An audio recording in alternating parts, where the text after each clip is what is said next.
and a photographer and I, we shot over to the airport to see what we could find out that was going on, and couldn't find out much there, so we came back to the main office. By then it had, this would be sort of late morning, by then it was sort of suspected, although not confirmed, that the plane had crashed on the other side of the Kaimais. So we hopped in our trusty VW, grabbed our boots and wet weather gear and charged across the Kaimais along the road, and by that time they had set up the first sort of a search headquarters in the Gordon Quarry. Bronte Sinclair was the first, he was the search and rescue controller for Tauranga, and he actually set up the first initial stage of the search, although workers from the quarry had gone in independently because they had heard the aircraft and heard what they thought was a whoosh and a crash, and they were familiar with the territory, and Bronte Sinclair had sort of reinforced them. And about mid-afternoon, a chap called Barry Spring Rice, who I think worked for Civil Aviation, he came from Auckland and took over the search officially, and he withdrew all any search parties that were in the bush, and perhaps because of the conditions he thought that was the right thing to do. But they particularly the chaps from the Gordon Quarry were very incensed that had happened, because they believed they would have reached the plane that afternoon. And if there had been that survivor you were talking about? Well, no, it wouldn't have made any difference. He would have died of hypothermia and his injuries, and he apparently only lived for several hours after it. He must have been ejected from the aircraft when it actually on a point of impact. Cloud suddenly lifted, and a helicopter was sent in to where the wreck could be seen. When it returned, the chopper pilot hopped out. Was incidentally probably the first time a helicopter been used in a rescue operation in New Zealand. And he was Spring Rice talked to him, and I managed to sneak up right behind them and find out what was going on. And that's me on the right there. And a couple of days later, a team from the Times and assorted other people went in to the wreck, and Peter Hoggard, who was the head photographer, he got in there. Probably the only photographs that were ever taken of the wreck for publication. So he must have been quite fit getting in there. Yes. I was in the party, but I didn't make the final grade. So the fit ones made it. It's just a very interesting sidelight to that. As soon as we heard that the plane had been discovered and everybody was dead, we charged for our car to get to the nearest phone. And as I was with a photographer called Dennis Burley, who had a long experience in Fleet Street as a photographer, and particularly in the Princess Margaret and Townsend affair, which predates the latest royal goings-on by a considerable time. But anyway, as we drove out of the quarry, there were some P&T guys up a post and telegraph people up a pole fixing telephone lines, and Dennis said, "Stop!" But we stopped the old trusty VW. He leaped out, said to the guy, "Can I use your phone?" Climbed up the ladder. They put him through to Tauranga. This is from the other side of the Kaimais, and he told them what gave them the latest news, and then we were quite confident, and I still am, that was the first newspaper to hear, because there were no other communications. All our phones were party lines around in this rural area, and therein lies another story. But so, that showed that guy, I learned a lot from him about using your brain, having lateral thinking, and not always rushing off to the nearest phone when there's one up a pole. So that perhaps the most dramatic other event that was much more personal, and that was fires that hit the Bay of Plenty times, and they were extremely disruptive to the whole operation of the newspaper for quite a while. The first occurred in August 1976, and it destroyed most of the top story of the extension, badly damaged the older part of the building, caused untold loss in intangible terms, because the records, all the old records from the Times were destroyed. Bound volumes were dumped unnecessarily, in my view, because we'd had a big library that was run by, operated by Ted Morris, who later became the Tauranga City's first archivist. I think possibly as a result of the fire. I better rephrase that. I think that the library was never re-established on the same scale that it had been before the fire, and Ted probably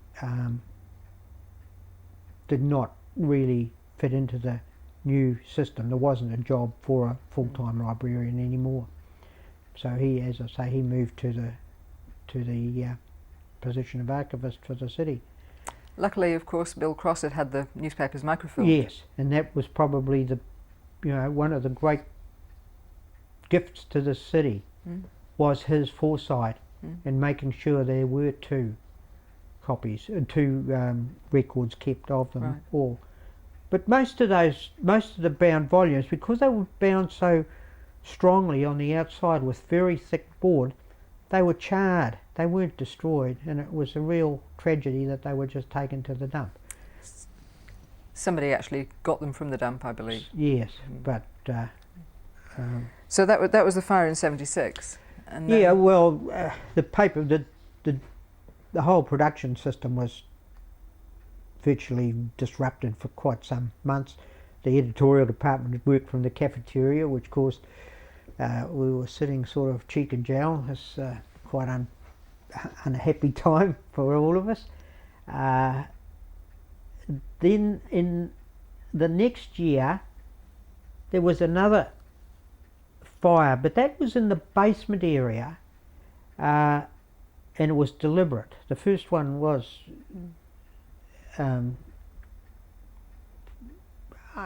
pretty much caused, the belief it was caused by a heater that was left on under a desk, and in August it would be winter. So, yeah. But the next fire was quite deliberate, and it was in the paper store downstairs, and it caused tremendous damage again to the floor immediately above, where the editorial department had just been relocated. So we were all flung out of our new premises and went back upstairs when it was reconstructed again. But they were really tragic from the point of view. We all the reporters lost all their records and all their things, and the advertising department must have lost all its. And still, you still have your memories, and going back to your memories. I mean, what about characters in the town? What about Bob Owens, for instance? Yes, well, the Owens era was very, very significant for this city, I believe. Bob Owens became a national name, probably that of the like Tauranga had never had before. Wherever you went out of town, and you'd say from Tauranga, oh, that's where Bob Owens is. And he was such a high profile person that the newspaper was continually using quotes and stories and articles by Bob Owens, and it became colloquially known as Bob's Own Paper. The Bay of Plenty Times became Bob's Own Paper. I remember I had interviewed Bob Owens regarding a Air New Zealand was in a state of crisis. So this is not the first one, the one present one. And he said quite openly, well, if they can't get their act together, we might as well sell the airline and let someone else run our airline. And about 2 weeks later, I was rung by a contact in Wellington who said, oh, Bob Owens has just been appointed to chairman of Air New Zealand. And I was a bit taken aback, but I said, oh, okay. So I rang his office at the Mount and got on to his secretary. I think it was probably Myra Miller at that time. And I said, could I speak to Mr. Owens, please? And he said, oh, he's busy in a conference. And I said, oh, well, I think he'd probably talk to me about his appointment as chairman of Air New Zealand, which he gave a gasp and said, oh, well, all right, I'll see. He rang back, and so I got the story from him. I asked him how it was that a few weeks before he'd said Air New Zealand should be sold, and he was now taking over the reins, and he's something to the effect, well, if your challenge is offered, you've got to take it up. Right. But yeah, they were interesting times, always interesting times when Bob Owens was around. What about when Bob Owens was on council? What was he like then? Well, Bob Owens was very direct when he was first elected as a councillor, and it could have been even the very first council meeting after his election. The then town clerk made a very long and impassioned appeal for his that he needed aid, extra staff, and perhaps as importantly a raise. And the councillors discussed it. Bob Owens lumbered to his feet and said, "What we need is a new town clerk," which was duly reported in the Bay Times for posterity. I don't think they got a new town clerk for quite some time after that. There's an interesting aspect of crime. That a murder in the early 60s when I came here was quite a sensation. And there was one in Ringiuru, and I was actually at the Mount, and I got a phone call to get back to the office quickly. And when I did, there was quite a pandemonium there, because our Te Puke reporter, who was better known, or will be better remembered as a poet rather than a journalist, had covered the murder in very poetic terms. The chief reporter, Alan Buchanan, had headed off to Te Puke to take over, because in the Ernie Beer showed me the copy that Ted had written, and it read something along the lines, "There lay in battered death, be hidden behind lacy curtains, the body of such and such." And this had thrown everybody into a bit of a turmoil, because Ted had been actually instructed not to deal with the murder, but because they were sending people down there. But Ted really got his poetry going, much to the confusion and distress of some of the people back in the office who had to try and make sense out of it. Did it reach the press? Did it get printed? Not in Ted's words, but it reached the press. Right. But anyway, those were the days. What about some of the characters that you encountered around town? Well, in the early days when I was came here, there were quite a few.